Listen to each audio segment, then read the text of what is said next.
संगियो किस कदर ज्यादा सैलाब की तकलीफ का लोग शिकार, किस कदर ज्यादा आजमाइश। थोड़ा सा मिलाद इस तरह भी ना मना लें कि कुछ उनकी मदद इसलिए कर दें कि ये हुजूर की उम्मत है, उनके घरों तक पहुंच जाएं। जिनके घरों की छतें सफर में एक दफा मैंने देखा था, एक सफर में फ्लाइट किसी की लेट हो गई थी कोई 10-12 घंटे, और उनको सफर के अंदर एयरपोर्ट पर बैठना पड़ा था। मेरी उस साहब से शख्स से मुलाकात हुई तो रो पड़ा, कहने लगा पीर साहब बच्चों का साथ है तो बड़ी तकलीफ में हूँ। हालांकि एयरपोर्ट पे साफ सुथरी जगह होती है, खाने पीने को मिलता है। दर्द समझते हो उसका, जिसके मवेशी बह गए और दीवारें गिर गई और उसे बच्चों के साथ इसलिए सड़क पे सोना पड़ता है कि उसके पास घर नहीं, और कच्चे मेरे मकान की दीवार क्या गिरी, लोगों ने मेरे सहन में रास्ते बना लिए, हालात और के और हो गए।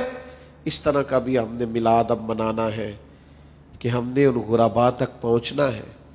अगर किसी के घर की छत आपकी वजह से डल गई तो हुजूर बड़े राजी होंगे कि मेरी उम्मत की खिदमत की है। अगर आपने वो खबर सुनी हो कि किसी बेटी का जहेज बह गया है और वो बेचारी तकलीफ में है, तो इस तरह भी मिलाद ना मना लें कि आप जुलूस भी निकालें, महफिल भी करें, लेकिन किसी एक बेटी के जहेज का भी बंदोबस्त कर दें ताकि वो इज्जत से चली जाए। अगर किसी मकरूज का कर्ज अदा कर दें, अगर किसी परेशान हाल के लिए किसी जॉब का बंदोबस्त कर दें, अगर किसी भाई की इस तरह मदद कर दें कि वो भी अपने पैरों पे खड़ा हो जाए, हुजूर बड़े राजी होंगे। नबी पाक का मिलाद ज़ौक़ से मनाओ, पर उस सारे दर्द को भी समझो जिस दर्द से वो महबूब राजी होते हैं।